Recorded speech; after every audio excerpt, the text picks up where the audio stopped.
جو ولی کامل ہوگا وہ عالم دین ضرور ہوگا، کیونکہ جس کو دین کا نہیں پتہ وہ ولی تو نہیں ہے، جس کو دین کا علم نہیں ہے وہ ولی تو نہیں ہو سکتا، وہ تو پھر کورا ہے۔ اور جو ولی بنا دین کے رہبر شریعت بن جائے پھر تو بیڑا غرق ہونا ہے، پھر تو نمازیں بھی معاف ہو جانی ہیں، پھر تو میں کہتا ہوں حضرت جی زکوٰۃ بھی معاف ہو جانی ہے، حج بھی معاف ہو جانے ہیں، تو بڑا کچھ معاف ہو جانا ہے۔ تو اس لیے کہا جاتا ہے کہ اگر ہاتھ دینا ہے تو کسی ولی کامل کے ہاتھ میں ہاتھ دو، تاکہ وہ تمہاری منزلیں طے کرواتا ہوا تمہاری لائن جو ہے ڈائریکٹ اللہ سے ملوا دے۔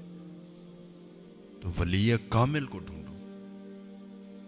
اور ایسا ولی کامل جو اللہ سے ڈرتا ہو۔ اور یہ کیسا ولی ہے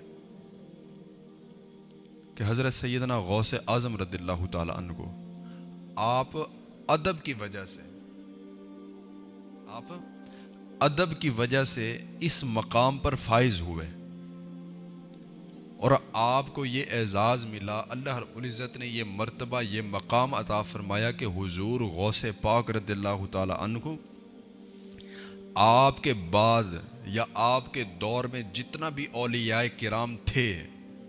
یا آئیں گے یا ہیں، ان کے اوپر جب تک حضور غوث پاک کی مہر نہیں لگتی وہ ولی نہیں ہے، وہ ولی نہیں ہے۔ حضور غوث پاک رضی اللہ تعالی عنہ آپ کے دور حیات کا یہ واقعہ ہے کہ آپ جب دوران طالب علمی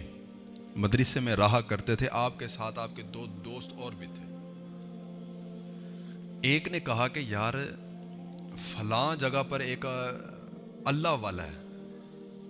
تو بڑے لوگ اس کے پاس جاتے گئے، ہمیں تو کچھ نہیں نظر آتا، آج میں جاؤں گا ان سے سوال کروں گا اور ان کو لاجواب کر دوں گا۔ پھر دوسرا دوست تھا، وہ کہنے لگا میں جاؤں گا، میں دیکھوں گا یہ کیسا ولی کامل ہے کہ لوگوں کا رش لگا رہتا ہے لیکن پلے تو کچھ بھی نہیں ہے۔ حضور غوث پاک آپ بھی ساتھ تھے، آپ کہنے لگے میں جاؤں گا، میں زیارت کروں گا، میں فیض لوں گا۔ تینوں چل پڑے۔ وہ جو پہلے دو دوست تھے ان کی جب باری آئی تو جس ولی کامل کے پاس گئے تھے انہوں نے کہا کہ تو میرے علم کا امتحان لینے آیا ہے نا، تو میرے علم کا امتحان لینے آیا، مجھے تیرے اندر سے کفر کی بدبو آ رہی ہے، مجھے لگ رہا ہے کہ تو کافر ہو کے مرے گا۔ پھر دوسرا جو تھا جو کہنے لگا تھا میں جا کر دیکھوں گا کہ یہ ہے کیا۔ اچھا تو مجھے دیکھنے آیا ہے، دیکھنا تو مجھے دیکھنے آیا گیا، میرے علم پر شک کرنے آیا گیا، میرے مقام اور مرتبہ پر شک کر کے آیا گیا، تو دنیا دار ہو کے مرے گا۔ اب یہاں پر صرف رک کے ایک بات، آقا کریم علیہ الصلوۃ والسلام نے اس دنیا کو کیا کہا کہ اگر اس دنیا کی ویلیو مکھی کے پر کے برابر بھی ہوتی نا تو میں اللہ سے یہ دنیا مانگ لیتا۔ یہ دنیا تو مکھی کے پر سے بھی بدتر ہے، جس کے ساتھ آج ہم دل لگائے بیٹھے ہیں، جس کو آج ہم اپنا سب کچھ مانے بیٹھے ہیں، جس کے بغیر ہماری رات دن ہی نہیں گزرتے۔ یہ دنیا جس میں ہم مست ہو گئے ہیں، یہ دنیا جس میں ہم کھو گئے ہیں۔ تو جب حضور غوث پاک رضی اللہ تعالیٰ عنہ جب آپ کی باری آئی تو وہ ولی کامل فرمانے لگے کہ اللہ کے نیک بندے تو میری زیارت کے لیے آیا تھا، تو فیض لینے آیا تھا، جا میری دعا ہے کہ قیامت تک